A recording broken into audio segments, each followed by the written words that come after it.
یہاں جو جتنا بڑا ہے اتنا ہی بڑا جھوٹا ہے، جو جتنا بڑا ہے اتنا ہی بڑا وعدہ خلاف ہے، جو جتنا بڑا ہے اتنا ہی بڑا خائن۔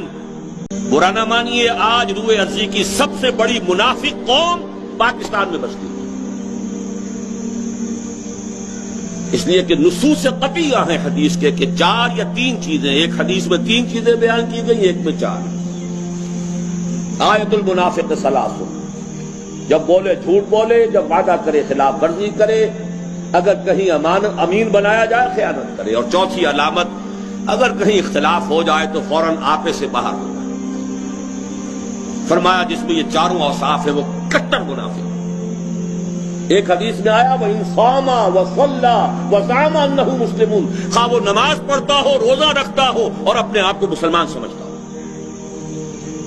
اس حدیث کو سامنے رکھیے اور اپنے معاشرے کا جائزہ لے لیجیے۔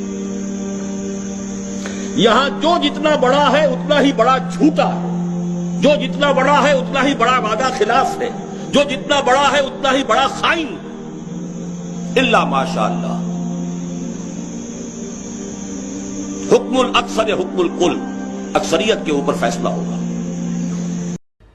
رواں ماہ پاکستانی آئین میں کی گئی دوسری ترمیم کو 40 برس مکمل ہوئے، جس کے تحت احمدیوں کو غیر مسلم قرار دیا گیا تھا۔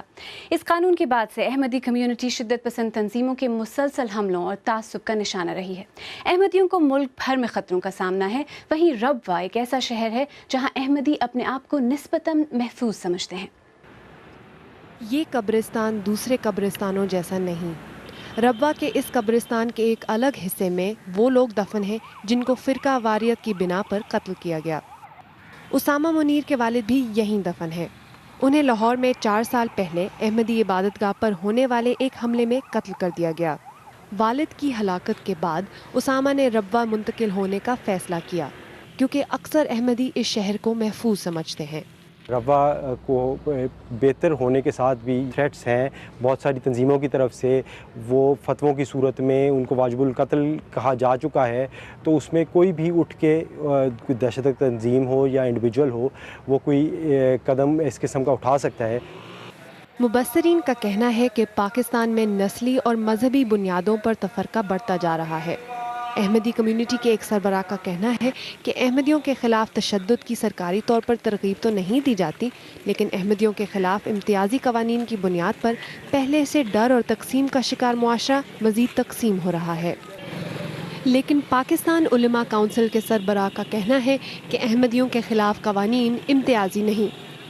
اس قانون نے قادیانیوں کے خلاف وائلنس کو روکا ہے اور تشدد کو روکا ہے، اور ایک حق دیا ہے مسلمانوں کو کہ وہ بجائے اس کے کہ وائلنس کی طرف جائیں، فساد کی طرف جائیں، تشدد کی طرف جائیں، وہ قانون کو استعمال کریں۔ ربوہ احمدیوں کے لیے ایک پناہ گاہ تو ہے، لیکن ان میں سے بہت سے لوگ ابھی بھی اس قصبے کو اپنے بچوں کے لیے محفوظ نہیں سمجھتے، اور بہتر مواقع اور اس سے بڑھ کر تحفظ کی تلاش میں اپنے بچوں کو پاکستان سے باہر دیکھنا چاہتے ہیں۔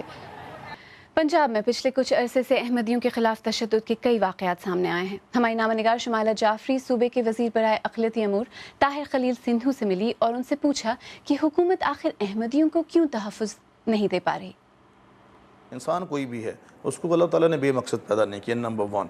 نمبر 2، احمدیز بھی ٹھیک ہے، وہ ان کا اپنا جو مسئلہ، میں اس مسئلے میں نہیں جانا چاہتا، وہ ان کا پرسنل ہے، میں اس میں نہیں، مجھے کرنا بھی نہیں چاہیے انٹرفیئر، لیکن ایز اے ہیومن بینگ یہ ہمارا فرض ہے اور ہم کرتے بھی ہیں کہ ان کو بچایا جا سکے۔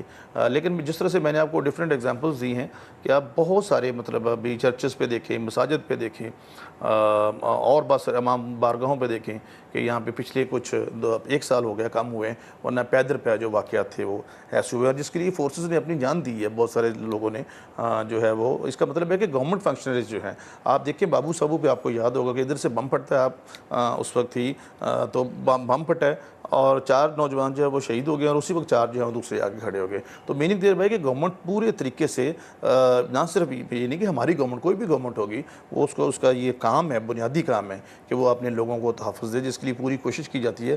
لیکن پھر بھی ایسے واقعات ضرور ہوتے ہیں، میں یہ بالکل نہیں اس وقت تک ایسے واقعات نہیں ہو رہے، وہ ہو رہے ہیں، لیکن ان کو مزید کنٹرول کرنے کے لیے اور زیادہ اچھی جامع منصوبہ بندی کی اور لیجسلیشن کی ضرورت ہے۔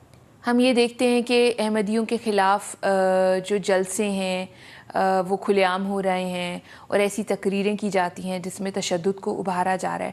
حکومت روکتی کیوں نہیں ہے ایسی تقریروں کو اور ایسے جلسوں کو؟ جی لاؤڈ اسپیکر کا آلریڈی قانون تھا پہلے بھی کہ جو ہیٹ سپیچز کرتے ہیں، لیکن اب اس کو کریں، وہ قانون میں بھی ہے ہمارے جو تعزیرات پاکستان ہے، لیکن اب ہم اس کو کریں گے ایک تو اس کی سزا بڑھائی جائے اور ایک اس کو مزید جو ہے اس میں امینڈمنٹس کی جائیں تاکہ کسی صورت میں بھی بندے کو کم سے کم.